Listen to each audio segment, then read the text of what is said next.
The following segment is sponsored by Daniel A. White and Associates. It does not necessarily reflect the views of WDEL or Forever Media. Well, it should. News and issues that affect the first state. Stay tuned for Del Aware PM edition, starting at 6. Now, back to the Rick Jensen Show on WDEL. The first song most of us ever learned to play on guitar, right? All right, on the phone, Andrew Wood, a financial planner specializing in retirement income with Dan White and Associates. I am a happy camper, and Andrew, I always enjoy talking with you and getting your tip of the day, which we always do with one of you professionals from Dan White and Associates on Wednesdays afternoons at 1:30. How you doing, buddy? I'm doing great, Rick. Thanks. How are you? I'm inside, so that says it all. I hear you. I know, right? It's a little sticky outside. I was talking to a friend of mine saying, I was going to put down some sod in some spots in my yard that I got just dirt. And I thought, this is probably not the best time to be trying to plant sod, no matter how much I soak it. I don't know. Are you Mr. Green Thumb? Do you have any advice for that? I used to be. No, not really. Not really, no. But you do have good advice on how to... You get ready for this segue? You're going to like this. You have great advice for us on how to stay in the green, though, don't you? Whoa. Yeah, right? There you go. That sucked. I know. I gotta use that line. No, you don't. You never want to use that line. That was terrible. I know. So, what's the tip today? I got to regain my composure, Rick. Oh. I know. What a doof. Yeah, see, that's a doofus, Jensen. I can't believe you said that. Yeah, I know. I was speaking for you there. So I get it. I was just going through some articles and some things today, and it's funny. I was actually just filming a webinar series. We're doing something that's called a Social Security Masterclass, and I came across something today. It was just a recent study. So there was a survey that was done by T. Rowe Price. About 3 specific Social Security changes in 2026 that may surprise retirees. It has nothing to do with anything with the administration or anything like that. But I think it just kind of provides a little validity in terms of what we do with the events that we host, and whether it's a webinar series and even just the tips of the day. But there were 3 things that was kind of staggering to me, and I'm in kind of involved in this every single day, so.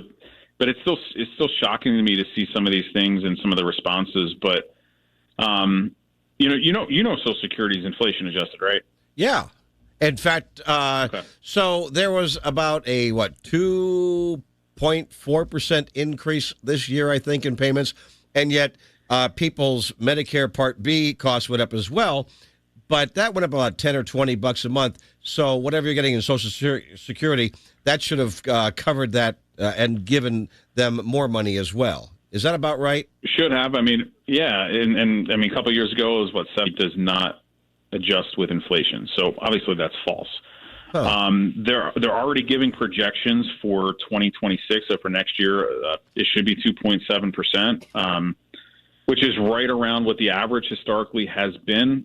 Some years it is 0, and maybe that's kind of the disconnect there, because some years it's 0, and some years it's a couple of years ago 7.9%, but on average, usually you're looking at about 2.6, 2.7%. And I've been obviously inflation is a risk to retirees. Yeah. This is a significant chunk of income for a lot of our clients and a lot of people that are out there. They're already giving projections for 2026. So for next year, it should be 2.7%.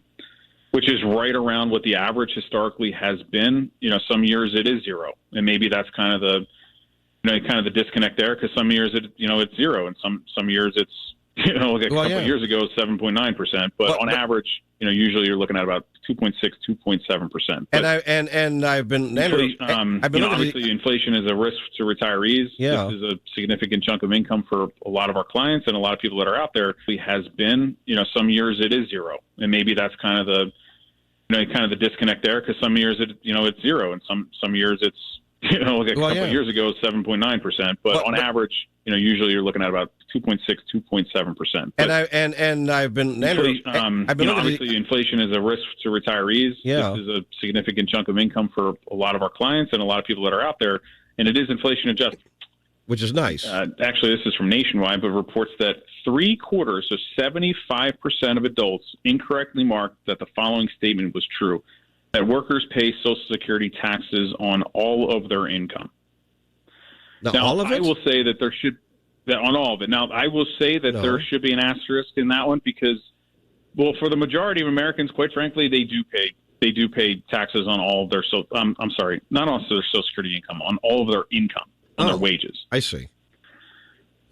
So I would tell you there should be an asterisk, and again, the reason for that is because, quite frankly, not everyone maxes out in terms of their wages into Social Security. But here's how it works for 2025. You are taxed for Social Security purposes on your first $176,100. So if you make more than that, you stop paying. Yeah. Once you hit $176,100, that is estimated to go up to just shy of $184,000 next year.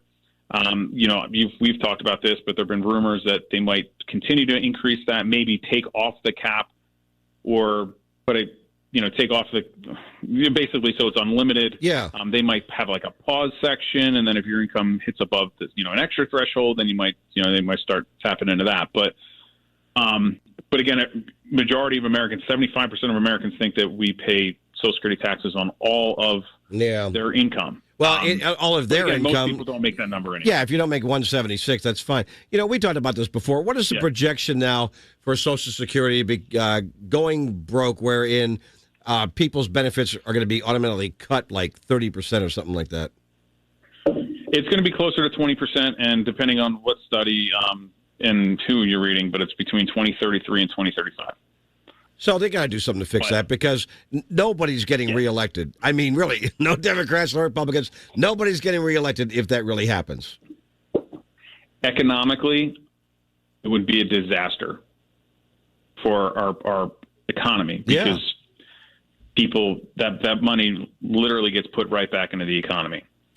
I've never run into anyone that has ever saved and invested that money or given it to the kids. People are using it to pay their bills. So, from an economic standpoint, that would be money that is being taken out of the economy if we were to do that. So they're going to make adjustments. Of course not. And again, by the way, and I'm not going to get real political about this, but I will say this. No matter what party is, the Republican or Democrat, whether it's capitalist billionaires or socialist billionaires, none of them want all of their income to be taxed for Social Security. They might say, let's do this, but if they wanted that to happen, it would have happened. And the Democrats would have been able to do that, especially if their billionaires wanted them to do it. It's just not going to happen. But that would likely solve so many of the problems, I think, especially if they had some sort of, honest and true lockbox. Now, am I misjudging those numbers, Andrew? Or are you just not sure? I don't think so. Okay. I mean, not sure, but I mean, again, they know it needs to be there. They can't be. Yeah.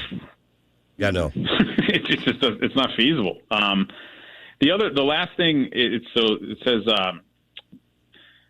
about half of adults incorrectly mark the following statement as false: that some of your benefits may be withheld if you're still working before your full retirement age.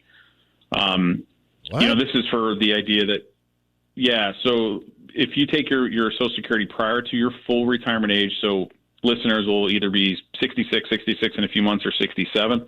If you're still working and you file for Social Security, there are income limitations. So half of these people didn't know that. That said, so again, that's only prior to full retirement age. So if you're 64, for example, if you make over, for 2025, it's $23,400. For every $2 of income that you make over $23,400, you pay $1 back in Social Security. So if you're making significant wages, there's a good chance, even if you file, you won't receive anything at all, depending on how much your income is. For next year, they're projecting that number to go from $23,400 to approximately $24,360. So my point is, I thought what happened is you're working, you're getting full benefits, and you reach that you're earning more than that particular limit. You get the money, but you got to pay taxes on it. No?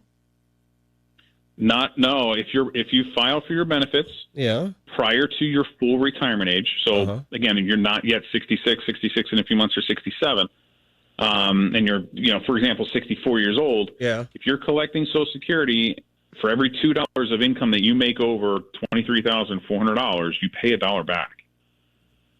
Okay.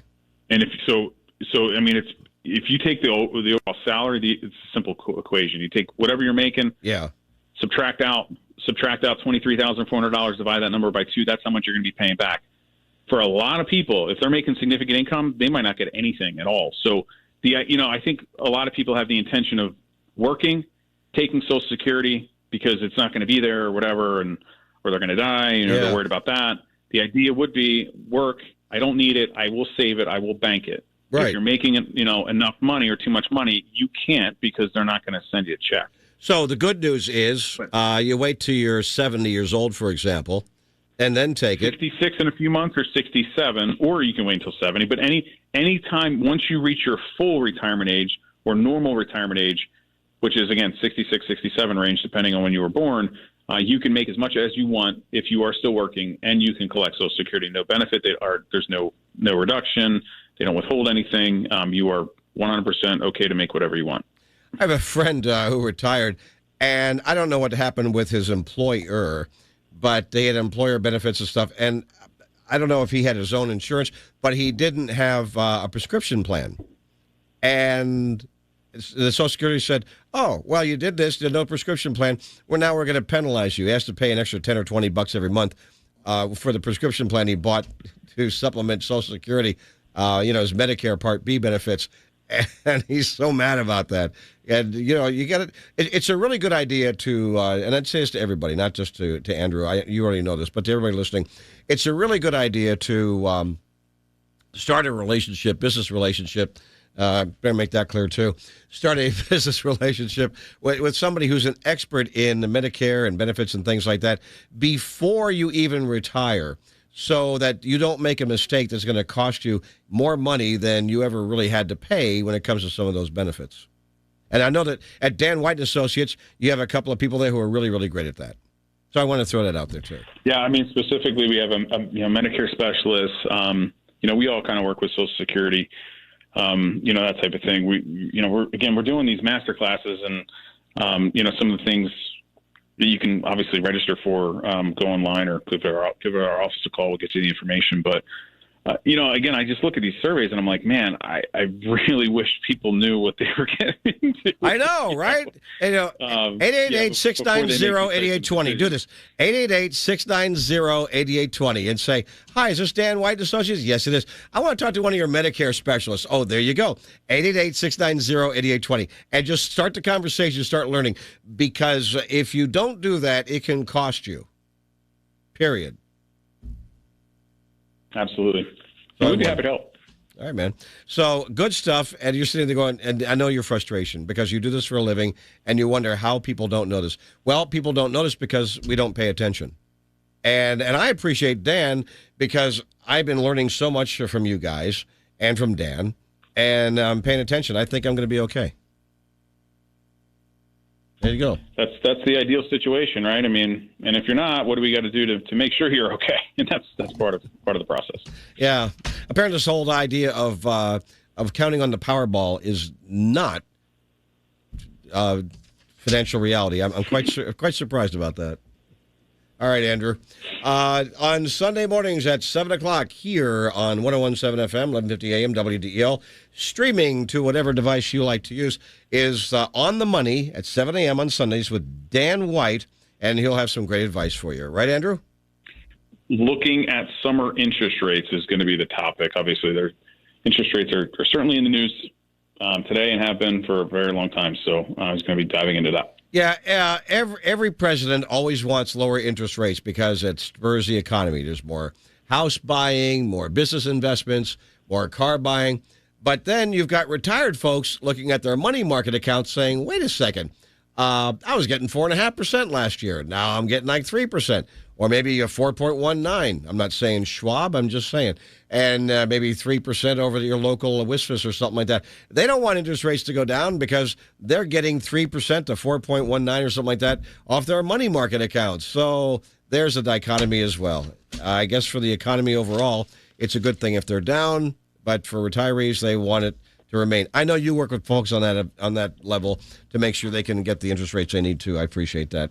Andrew Wood, Dan White and Associates. Give them a call, 888-690-8820. Have a great day and stay cool, buddy. Thank you, sir. Go Phils. Go Phils. Love that. All right.